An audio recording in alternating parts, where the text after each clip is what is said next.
today, as you can see, I am super excited since we have Asia's next top model here with us today. Natalie from... Where are you from, actually, Natalie? I'm actually born and raised in Taiwan, but my dad's British, my mom is Taiwanese, so here I am. There we go. I have known about you for a few years, and I have seen you as a foreigner, like on the TV shows, and I've seen you like literally with like the British flag. Yeah. But you were born in Taiwan, grew up in Taiwan, so you are Taiwanese. I am Taiwanese, but I always talk to my dad about this actually. I lived in Taiwan most of my life, but I also went to England to study. So I was there for 5 years. And I think, you know, my whole life, even though I'm in Taiwan, my family will always make sure to bring me back to England, visit my family there. So I do go back and visit them pretty much every summer. I think that's just who I am because, you know, I am born in a bilingual, family. And this is how I am. I have dual citizenship, the British citizenship, the Taiwanese citizenship.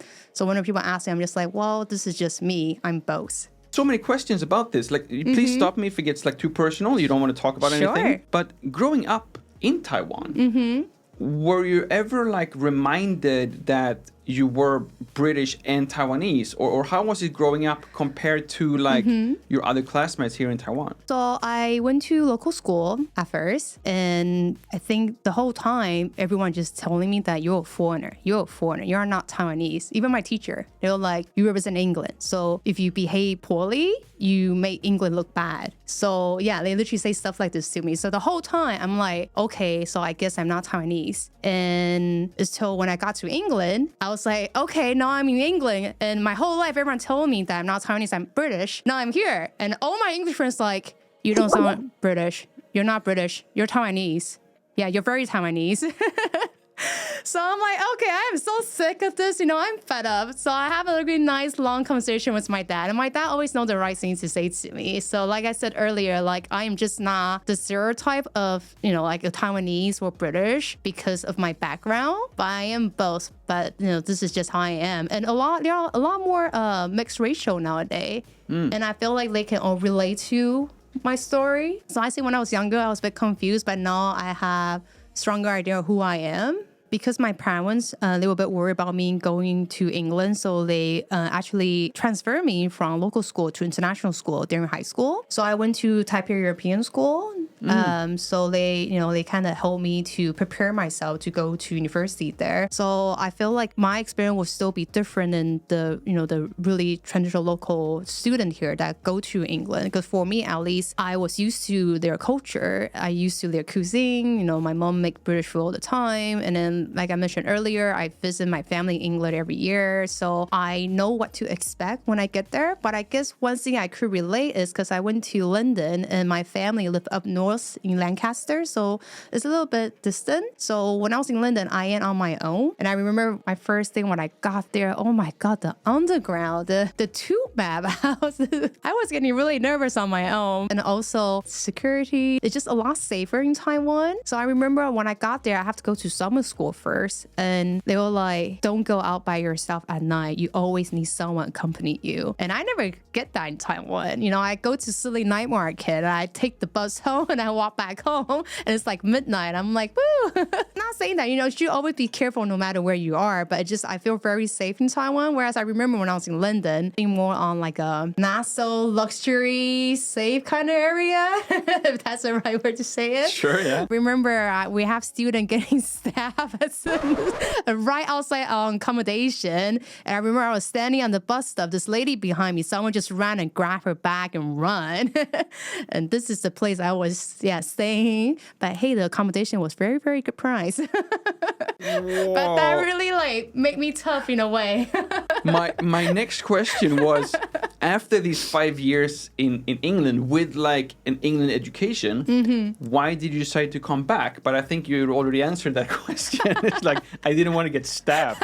Yes and no. So, okay, main reason because my family, my parents is here. I did want to stay at England at first because I studied design. I specialize in textile design. So I actually did work in England for some retail stores, some textile studio, and it's hard to find that in Taiwan. But because of my parents, I decided to to move back anyway. And so my first job in Taiwan, I was actually working at a textile supplier chain. So they supply textile to European brands such as Zara, Mango, all these brands that I'm very familiar with. Okay. Yeah. Sounds like a perfect position as well, like for like a Taiwanese, British textile professional. They really value me, but I have to say I was just not getting as excited because I was more on the creative side, whereas here it's kind of more the technical stuff, more about the sales, and I couldn't really get creative, so I kind of miss being that designer. So then I quit my first job after a year, planning to go back to England, and that's when I saw an audition going on, say Asia's Next Top Model,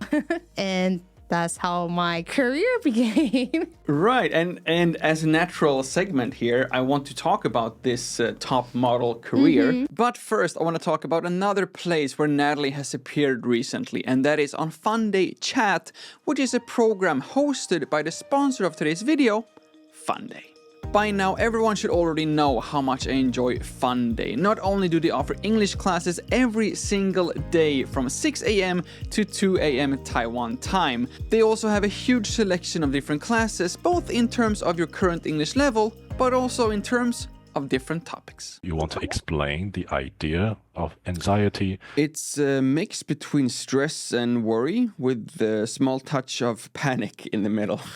I think that is a very good way to put it, with a small touch of panic. Is there anything that you feel anxious about? Not so much, actually. I spent the last couple of years trying to minimize all the anxiety and stress in my life. So overall, I'd say it's really, really good. And not only can you now watch all available classes in their video library, you can now also download the lesson plans and even download the actual class recordings. That means that you can take your next FUNDAY class literally wherever and whenever you want. And if you do click the link down in the description, you will get 2 classes with FUNDAY for free. As always, please do check the description for more information, but for now I think it's time for us to head back to the rest of the interview.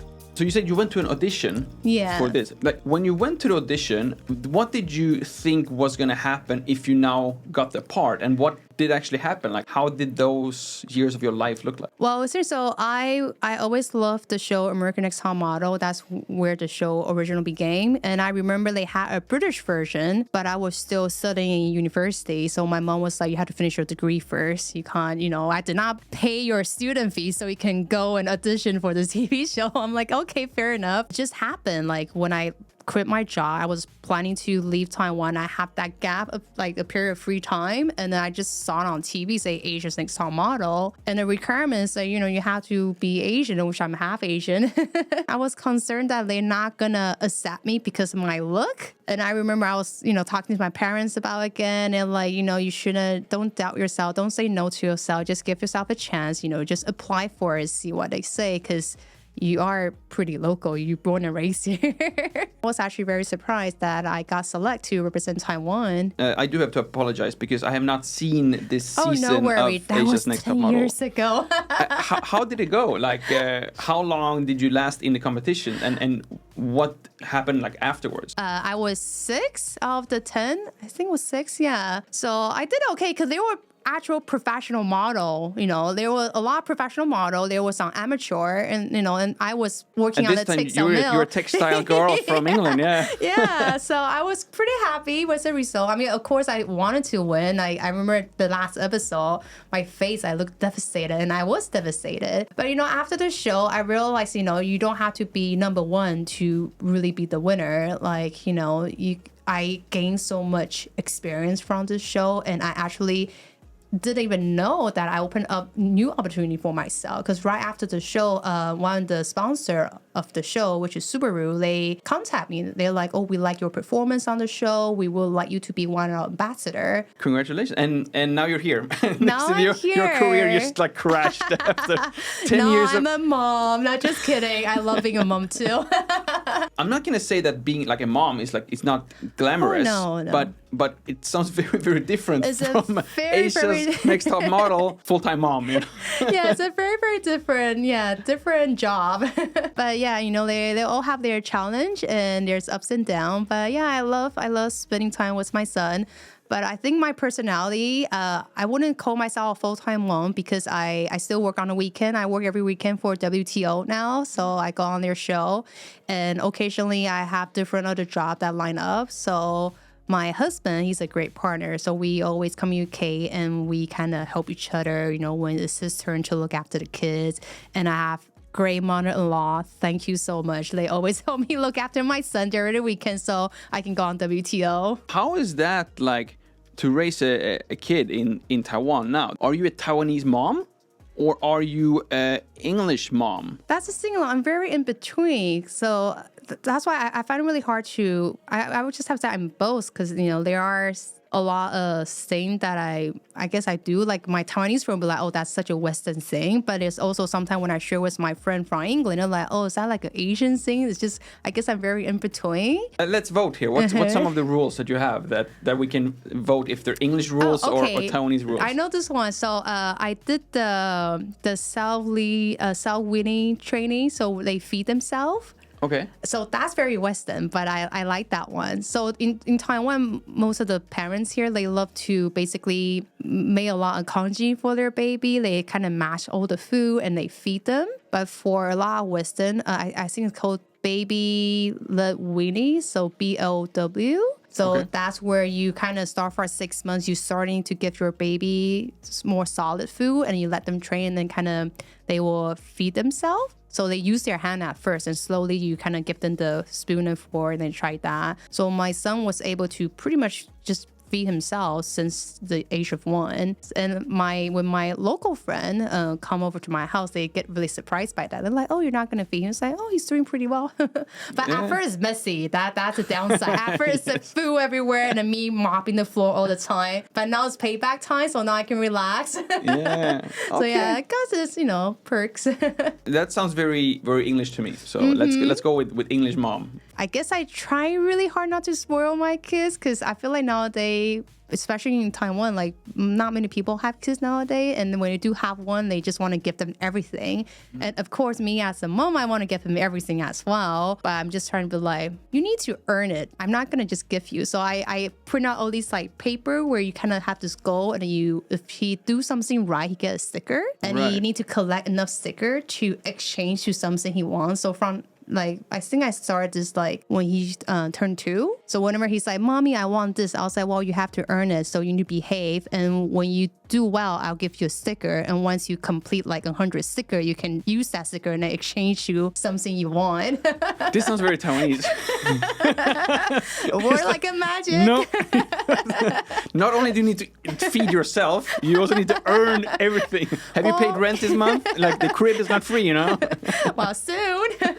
And it's kind of hard, you know, because in mom for me, it's kind of like a 24-hour job. Like, because I think a lot of people that don't get it, it's like because you're at home, your son want you. And then when he's sick, he's not going to sleep well. You have to wake up, you have to feed Vincent, you know, breakfast. And finally he goes to school now. Thank God. But, you know, I still need to prepare like dinner for him. And then also the laundry. It's just a lot. So that's a full-time job. It's a lot. But I guess I always want something more, just my personality. That's why I still want to, you know, like even when it's weekend, I'm like, okay, I can go work now. I'm going to go do some other stuff that I love, you know, because I know I used to do it. So I try to balance myself. I think it's really important for mom to have her own like me time and the family time and don't lose your identity. What are you doing now? Like you said, like you full-time mom / WTO TV shows on the weekend. Is that a good summary? So lately, I've been working with Taiwan Plus a lot, and one of my new shows just came up last week. It's called Unique States in Taiwan. So it's me and another host, Mia. She's also from Asia's Next Top Model, but different seasons. So we both host this show together. Yeah, so we're basically introducing Taiwan, and I don't know if your audience know much about Taiwan Plus. So it's a great channel. They should by now, I hope. It's basically promoting Taiwan. You know, we want the world to see Taiwan. So I was very happy to be able to take this part. And another show is called Paddle On. Paddle On? Yeah. Do you like cycling? It's okay. I love U-bikes. If I'm going to go from point A to point B and there's U-bike stations in between, yeah. Yes. But as like entertainment, I don't see the entertainment. I can see it as like exercising. Okay. But there's so many other things I would rather do as exercise than go on. Well, in that biking. case, I would recommend you to watch Padawan. So it's about cycling in Taiwan. It's very entertaining. Okay, yeah. Be more comfortable watching your program about cycling than cycling myself. I will definitely check it out. It's a series, so I'm not on every episode. Whereas Unisay in Taiwan, Mia were the main host for the whole series. Gotcha. Yeah. Okay, I'll check out that first. Yeah. Okay. And if you also want to check that out, you of course have all the links down in the description, including Instagram as well, where you get to see maybe some behind the scenes from all these recordings and tons of cycling and hiking and... Oh, I love Taiwan is just a paradise for outdoor activities. Yeah, and you have everything there. If you're lazy like me, you don't have to go there yourself. You can just watch your photos. And if you haven't already, please also like this video and subscribe to this channel to get to see more amazing interviews just like this one. Thank you all so much for watching. My name is Lukas. Starts with L as in like, ends with S as in subscribe. Please do both, and see you all in the next one.